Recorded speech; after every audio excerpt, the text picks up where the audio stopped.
같이 하나님의 말씀 보시겠습니다. 하나님 말씀은 사도행전 10장 44절에서 48절까지의 말씀입니다.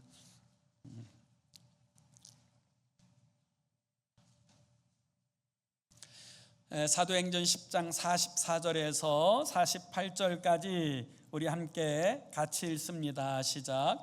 베드로가 이 말을 할 때에 성령이 말씀 듣는 모든 사람에게 내려오시니 베드로와 함께 온 할례 받은 신자들이 이방인들에게도 성령 부어주심으로 말미암아 놀라니 이는 방언을 말하며 하나님 높임을 들음이로라.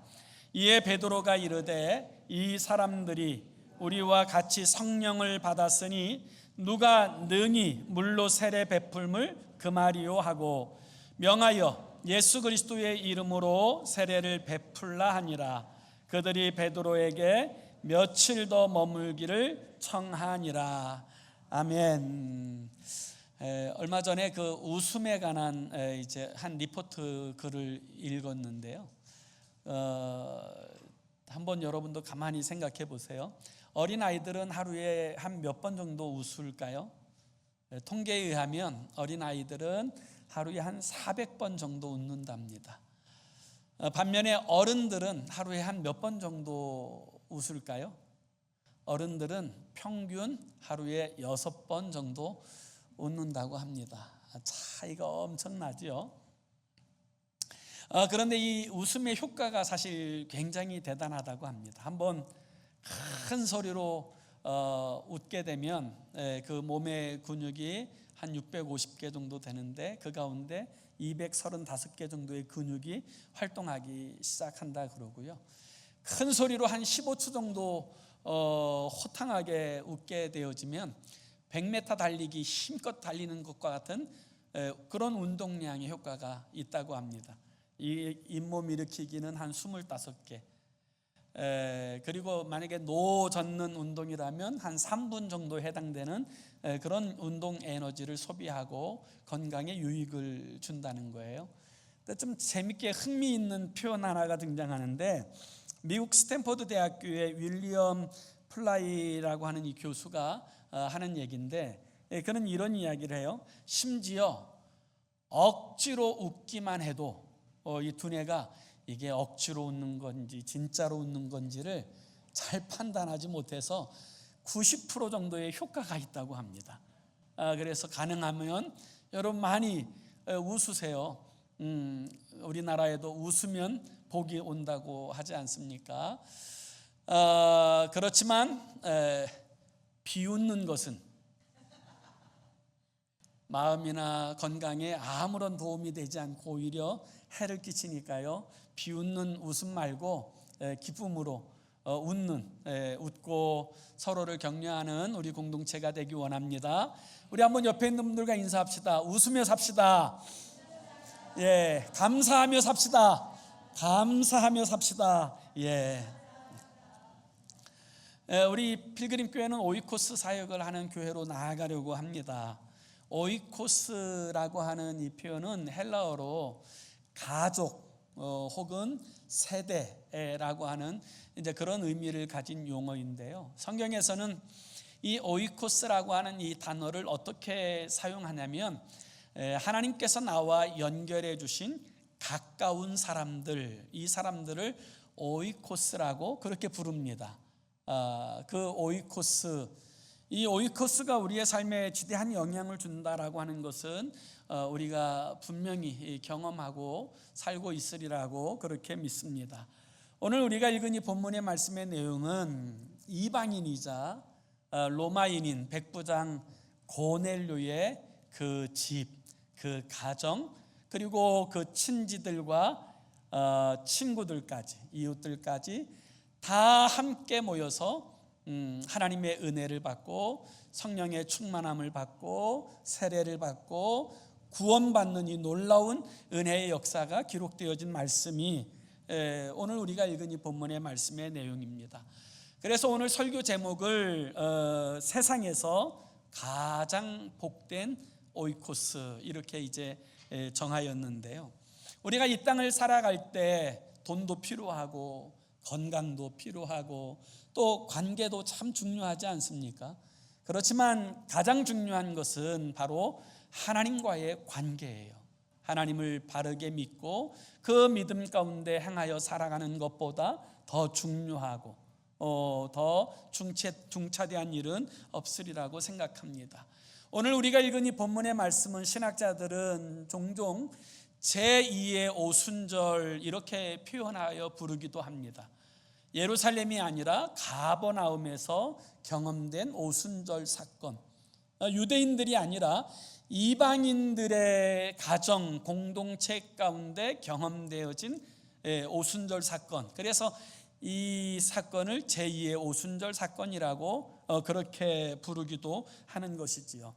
유대인도 아닌 이방인, 그리고 혼자도 아닌 그들의 가족들, 이웃들, 친지들, 친구들이 다 하나님 앞에 모여서 은혜를 받고 성령을 받고 세례받고 구원받는 이 놀라운 이 축복의 역사는 도대체 어떻게 일어난 것인가, 이 부분에 대해서 오늘 함께 묵상하기를 원하고요. 동시에 그렇다면 하나님께서 우리에게 허락하신 우리의 오이코스들을 어떻게 하면 이런 고넬료의 오이코스 같은 바르고 건강한 공동체로 세워낼 것인가, 이 부분에 관한 거룩한 영적 레슨을 우리가 함께 받는 그런 시간이 되기 원합니다. 세상에서 가장 복된 오이코스 같은 오이코스가 되려면 첫 번째는 바로 하나님을 선택하는 오이코스여야 한다라고 이야기할 수 있을 것입니다. 하나님을 선택한 오이코스.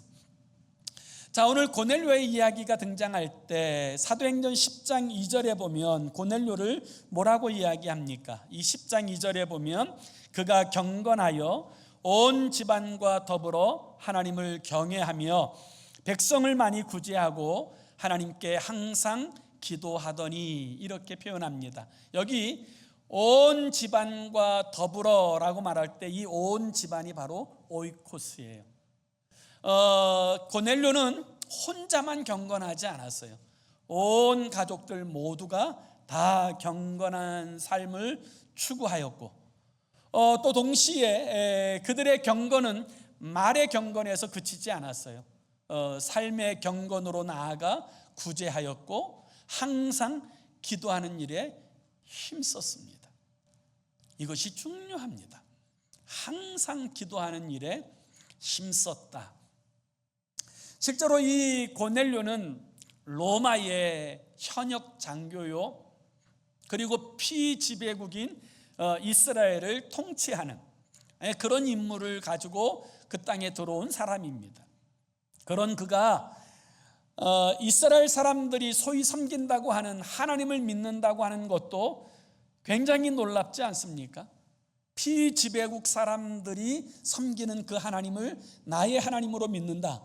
그것도 굉장히 귀하고 사실 충격적인 일인데, 이 고넬료는 하나님의 말씀대로 살려고 힘쓰고 항상 기도하고 심지어는 구제하면서 하나님의 뜻을 행하여 나아갑니다.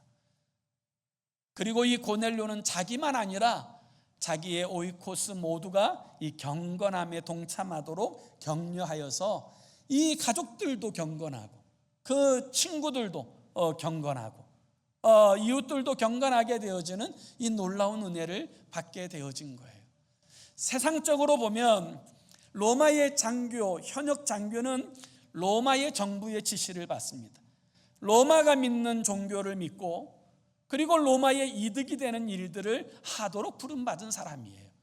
그런데 이 고넬료는 하나님을 알게 되면서부터 하나님을 경외하고 하나님의 백성으로 부름받은 이스라엘 백성들을 긍휼히 여겨 구제하고 또 항상 기도하였어요.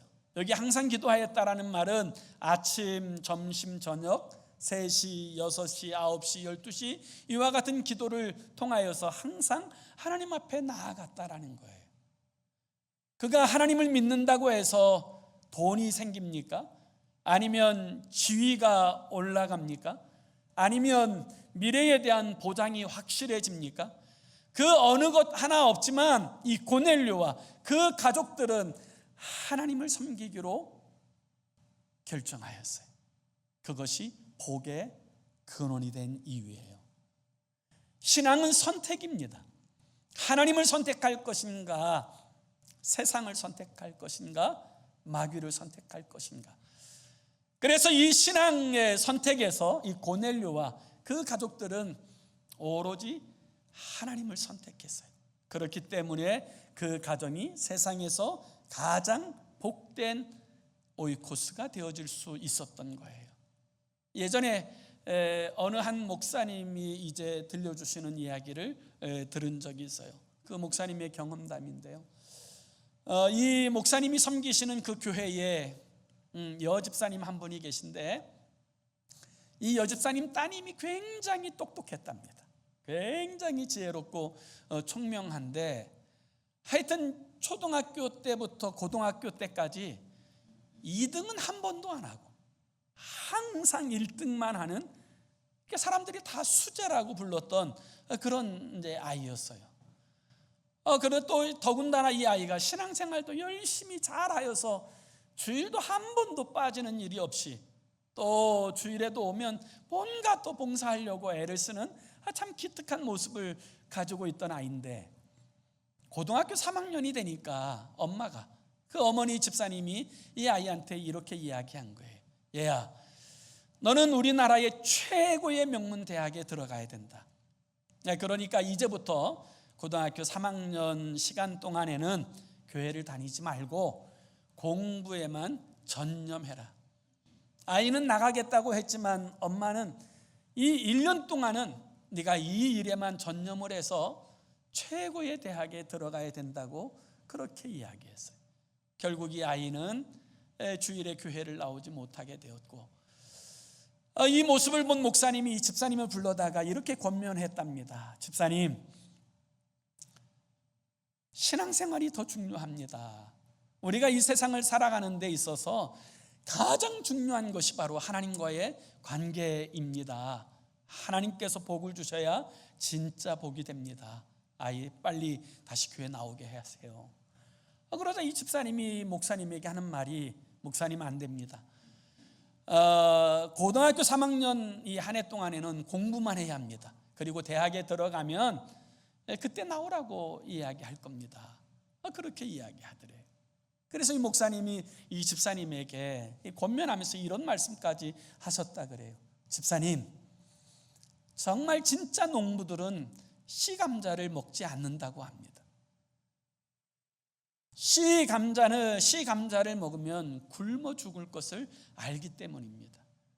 그리스도인에게 있어서 씨 감자는 바로 주일 성수인데, 그 아이가 하나님 앞에 나와 은혜를 받고 살아가야 될 일이지, 씨 감자를 먹으며 살아가는 것은 절대 복된 일이 아닙니다.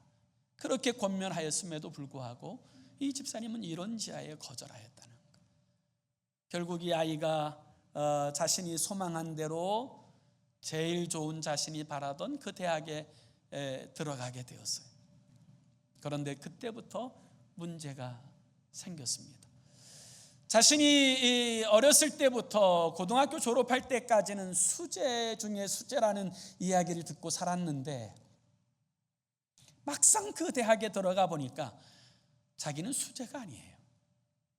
다 자기만큼 못하는 사람이었고 다 수재예요.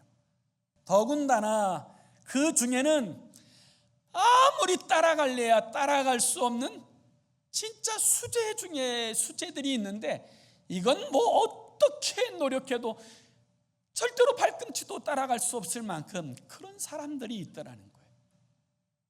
신앙이 바닥난 이 자매는 그런 좌절과 아픔 속에서 결국 자살하고 말았어요.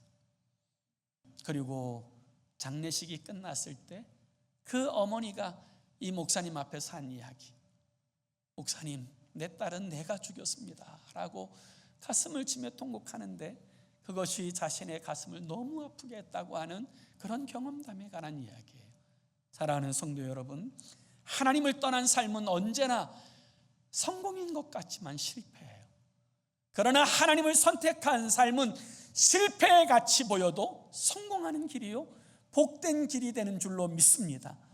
아브라함이 믿음의 조상이 될 수 있었던 이유는 아브라함은 하나님만을 선택했기 때문이에요. 본토, 친척, 아비집을 떠나 하나님께서 지시하시는 그 땅에 하나님의 말씀에 순종하여 나아가게 되었을 때 하나님은 이 아브라함을 복의 근원이라고 불러주셨어요. 그리고 이와 같이 말씀하셨어요. 너로 말미암아 너와 관계된 모든 사람이 복을 받고 이제 모든 민족 가운데로 그 복이 흘러 들어가게 될 것이다. 그렇게 말씀하셨어요. 사랑하는 성도 여러분, 하나님께서 우리에게도 동일하게 말씀하시는 줄로 믿습니다. 우리가 하나님의 편을 선택하게 될 때 하나님께서는 우리를 복의 근원 삼아 주십니다. 그리고 우리를 통하여 우리의 오이코스들, 우리의 주변의 사람들이 하나님 앞에 복을 받게 하시는 것, 그것이 하나님의 뜻이요 하나님의 계획하심인 줄로 믿습니다. 갈라디아서 3장 16절에서 19절을 한번 보세요. 갈라디아서 3장 6절에서 9절까지 봅니다. 아브라함이 하나님을 믿음에 그것을 그에게 의로 정하셨다 함과 같으니라. 그런즉 믿음으로 말미암는 자들은 아브라함의 자손인 줄 알지어다.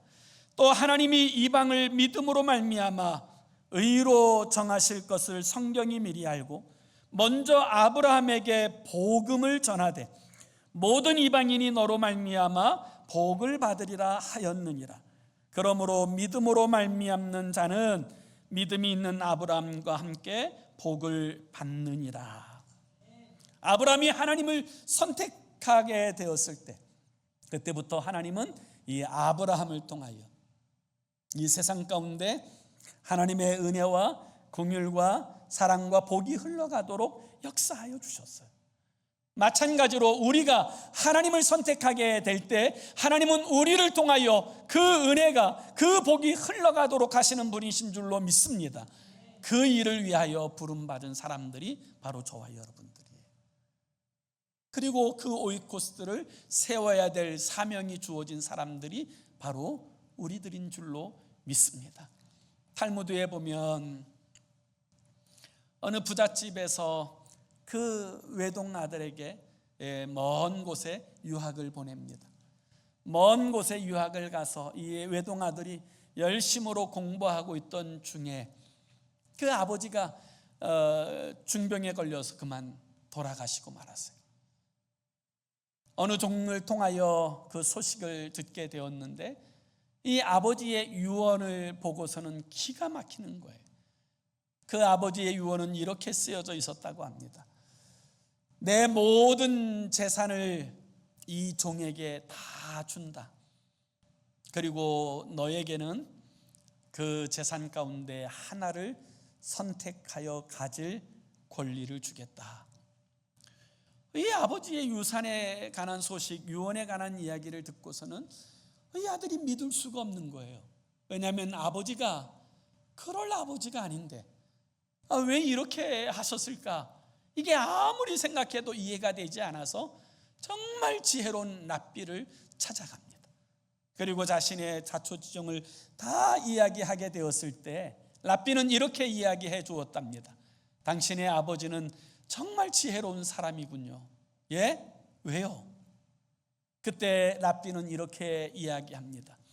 만약 모든 재산을 당신에게 다 유산으로 남겼다면 이 종은 반드시 그 유언장을 고쳐서라도 자신의 몫을 충분히 챙겼을 것입니다. 그리고 그 아버지가 돌아가신 것에 대해서 절대로 이야기하지 않았을 것입니다. 그런데 아버지가 모든 유산을 그 종에게 준다고 했으니 이 종은 지체하지 않고 이 유언을 가지고 당신에게 달려온 것 아닙니까? 이제 당신이 선택할 한 가지는 아버지의 모든 유산을 준 종을 당신의 소유로 선택하십시오. 그러면 그 종의 모든 것이 당신의 소유가 되기 때문에 아버지의 모든 유산은 당신의 것이 될 것입니다 라고 이야기하였습니다. 이게 탈무드에 나오는 이야기. 우리가 이 땅을 살아가게 될 때 어떤 사람들은 돈을 선택합니다. 어떤 사람들은 관계를 선택하고, 어떤 사람들은 명예를 선택하고, 어떤 사람들은 건강만 추구하며 살아갑니다. 그러나 진짜 복은 하나님을 선택하는 거예요. 우리가 하나님을 선택할 때 하나님 안에 있는 부요와 영광이 다 우리의 것이 되는 줄로 믿습니다. 그래서 이 고넬료의 오이코스가 복된 이유는 그들은 하나님을 선택하는 가정, 하나님을 선택하는 오이코스였기 때문인 것이고요. 두 번째로 이 고넬료의 가정이 참으로 세상에서 가장 복된 오이코스인 두 번째 이유는 그들은 하나님의 말씀을 사모하는 자들이었다는 거예요.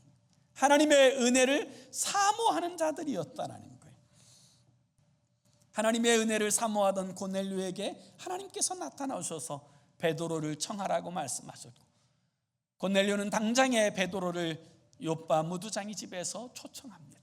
그리고 그 이웃들, 가족들, 친지들, 자신과 연결되어져 있는 모든 오이코스들을 다 자기의 집으로 모았어요. 그래서 하룻밤 새도록 그렇게 은혜를 사모하여 기다리다가 베드로가 오자마자 그는 고개를 숙이고 머리를 땅에 엎드려 절합니다. 그리고 이렇게 이야기해요. 우리 한번 33절의 말씀을 한번 다 같이 봅시다. 33절 같이 읽습니다. 시작. 내가 곧 당신에게 사람을 보내었는데 오셨으니 잘하였나이다. 이제 우리는 주께서 당신에게 명하신 모든 것을 듣고자 하여 다 하나님 앞에 있나이다. 아멘. 사랑하는 성도 여러분, 누가 복된 사람입니까? 하나님의 말씀을, 하나님의 은혜를 사모하는 사람이 복된 사람입니까? 아니면 롯의 사위처럼 하나님의 말씀을 농담처럼 가볍게 여기는 사람이 복된 사람입니까?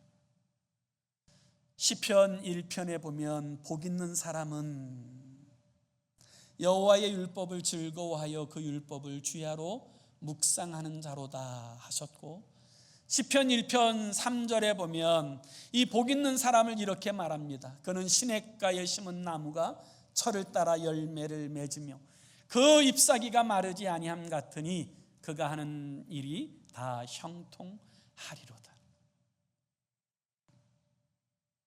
하나님을 사모하고 하나님의 은혜를 사모하고 하나님의 말씀에 순종하는 것을 사모하는 그들이 복된 사람이고, 그가 있는 이 오이코스들이 참으로 복된 사람이 되어지는 줄로 믿습니다. 사랑하는 성도 여러분, 오늘 우리들의 삶의 자리에서 우리의 가정의 기준이 하나님의 말씀이 되어야 합니다. 우리의 경험, 세상적인 어떤 유익이 아니라 하나님의 말씀이 기준이 되고 그 말씀을 쫓아 행하여 살아갈 때 그것이 참된 복인 것을 믿고 행하여 살아가는 자에게 하나님은 언제나 우리의 편이 되어 주셔서 복되고 승리하게 하여 주시는 줄로 믿습니다. 고넬료의 가정이 복된 세 번째 이유는 그 오이코스 모두가 성령 충만한 오이코스였기 때문이에요. 성령 충만한 오이코스. 그들이 하나님의 말씀을 간절히 사모하여 사모하는 심령으로 주의 말씀을 받을 때 그 말씀이 그 심령에 임하는 순간 성령이 그들에게 임하였어요. 하나님의 말씀을 열망하여 옥토와 같은 심령 가운데 주의 말씀을 수용하는 순간 하나님의 성령이 임하였어요. 그래서 오늘 본문 44절에 보면 이렇게 말씀하세요. 베드로가 이 말을 할 때에 성령이 말씀 듣는 모든 사람에게 내려오시니. 베드로가 이 말을 할 때, 여러분 이 말은 어떤 말이에요? 바로 예수 그리스도가 이 화평을 주시기 위해서 이 땅에 오신 그리스도요 메시아다. 예수 그리스도의 십자가와 부활이 화평의 복음이다. 선하였던 이 복음의 말씀이 들려오는 순간, 그 복음의 말씀이 나의 것으로 수용되어지는 그 순간 성령이 그곳에 있는 각 사람 가운데 임하였어요. 놀라운 일이 벌어졌습니다. 저는 고넬료의 가정이 가장 부럽습니다. 저는 다윗의 가정이 부러운 것이 아니라 고넬료의 가정이 부럽습니다. 고넬료만 성령 충만한 것이 아니에요. 그의 아내만 성령 충만한 것이 아니에요. 그의 자녀들, 그들의 친척들, 그들의 친구들, 그들의 부하들, 또 그 집에서 일하는 종들, 그 모두가 부럽습니다. 그 오이코스 전체 모든 사람이 한 사람도 예외 없이 다 성령을 받고 다 세례를 받고 다 거듭나고 다 하나님의 백성이 되어지는 것보다 더 큰 은혜가 어디 있고 더 큰 복이 어디 있겠어요. 저는 세상에서 가장 복된 오이코스가 고넬료의 오이코스라고 믿습니다. 사랑하는 성도 여러분, 우리가 진짜 성령을 받게 되면 성령 받은 그리스도인은 하나님을 높이게 되어집니다. 그래서 오늘 보면 46절에 보면 그들이 성령을 받게 되었을 때 어떤 일이 벌어졌습니까? 이는 방언을 말하며 하나님 높임을 들음이로라, 이렇게 말씀하세요. 성경에선 여러분 그리스도인들을 정의할 때 그리스도인은 교회에 오래 다닌 연수에 따라서 정의되는 것이 아닙니다. 그리스도인은 어떤 직분을 가졌느냐에 의해서 정의되어지는 것이 아니라 성령이 내주하여 계시는가, 성령이 함께 하시는가에 의해서 그리스도인인가 아닌가가 정의되어지는 줄로 믿습니다. 그리고 그 성령의 사람들은 하나님을 높이는 그런 거룩한 인생을 살게 되어지는 거예요. 한국의 연세대학교 그 신학대학원장을 지낸 한태동 교수의 글을 제가 읽었는데요, 언젠가 승가대학교 승려들을 배출하는 이 승가대학교에서 자신에게 강의 요청이 들어왔답니다. 교수님 강의해 주세요. 우리 이제 학생들, 승려가 되려는 학생들에게 강의해 주세요. 이렇게 강의 요청이 들어왔는데 처음에는 왠지 모르게 굉장히 좀 기분이 나빴다 그래요. 나를 이렇게 허술하게 보나? 뭐 이렇게 막 기분이 나빠서 갈까 말까 막 한참을 고민하다가 갑자기 주님의 말씀이 떠올랐답니다. 너는 때를 얻든지 못 얻든지 복음을 증거하라. 이 말씀이 떠올라서 가겠다고 회신을 넣었대요. 그리고 나서 이제 승가대학교에 가서 기독교가 뭔지, 기독교의 진리가 무엇인지에 대해서 강의하기에 앞서서 이 학생들은 기독교에 대해서 얼마만큼 알 수 있을까, 교회를 얼마만큼 알 수 있을까를 알아보려고 제일 첫 질문을 이렇게 질문했다 그래요. 혹시 여기에 앉아 계신 분들 가운데 교회를 한 번이라도 다녀보신 적이 있으신 분들이 있으십니까?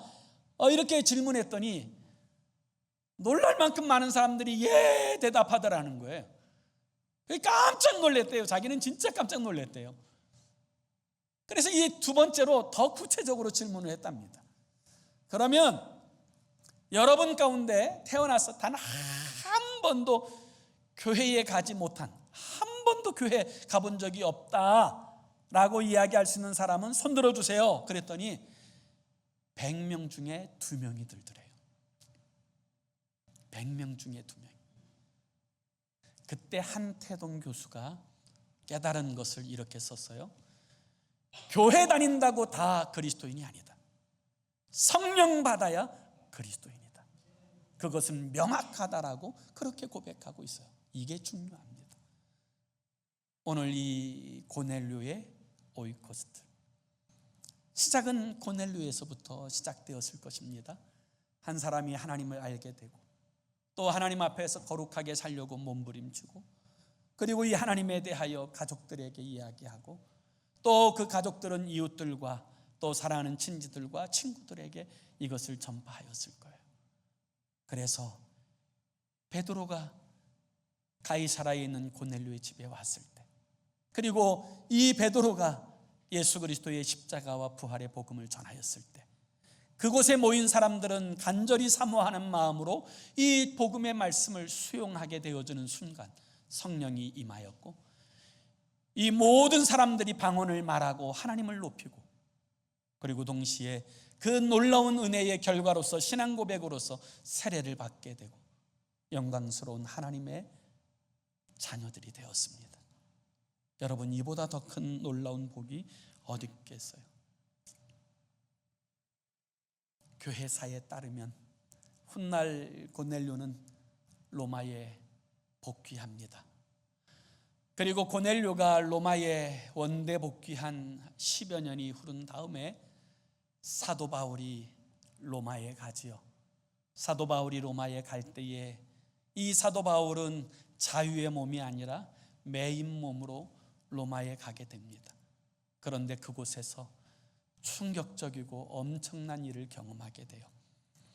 사도행전 28장 15절에 보면 이 로마에 있는 형제들, 그곳 형제들이 우리 소식을 듣고 아비오 광장과 트레비스 티베르네까지 맞으러 오니 바울이 그들을 보고 하나님께 감사하고 담대한 마음을 얻으니라.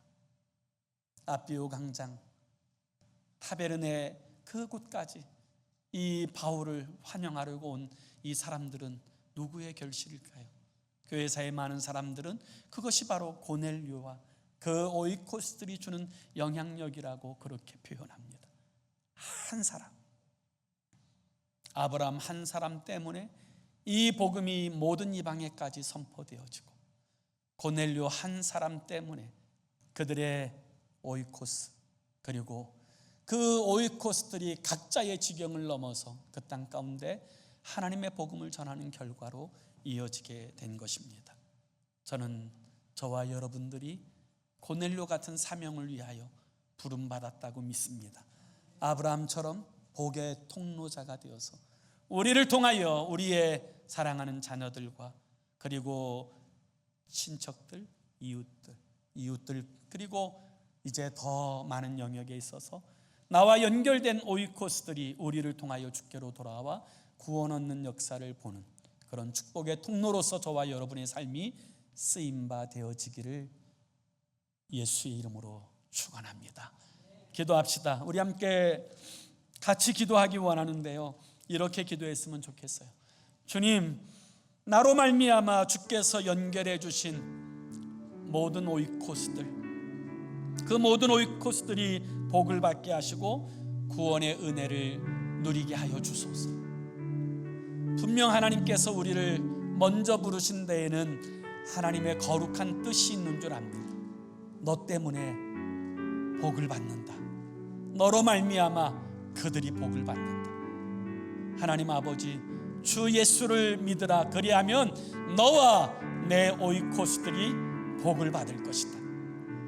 하나님 아버지, 우리에게 우리를 부르신 이 하나님의 선명한 목적을 붙들고 살아가게 하시고 주께서 연결해 주신 그 사람들을 주의 사랑의 실천을 통하여, 섬김을 통하여 아버지 그들에게 거룩한 영향을 주어서 저들을 주께로 인도하는 우리가 되게 해달라고 우리 함께 합심으로 기도하겠습니다.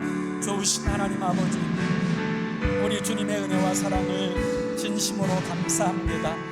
주 거룩하신 아버지께서 나로 말미암아 나를 통하여 하나님의 그 선하신 일들을 이루어 가기를 원하시고 기뻐하시니 진심으로 감사합니다.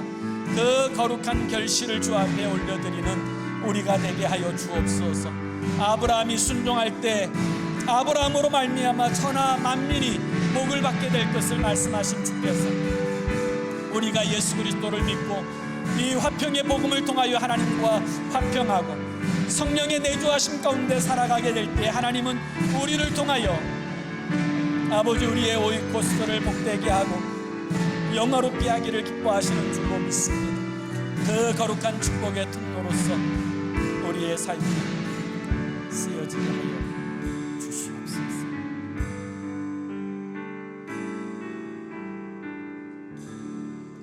좋으신 하나님 아버지, 주께서 아브라함을 부르신 동일한 목적대로 우리를 하나님의 복의 통로로 부르시고 우리를 통하여 오이코스들을 복되게 하시길 원하는 것, 이것이 하나님의 계획하심인 줄로 믿습니다. 하나님, 그 뜻을 이루기에 합당한 우리가 먼저 되게 하여 주시고 우리를 통하여서 그 선한 일들이 우리의 오이코스들 가운데 드러나게 하여 주시옵소서. 예수 그리스도의 이름으로 기도하옵나이다. 아멘.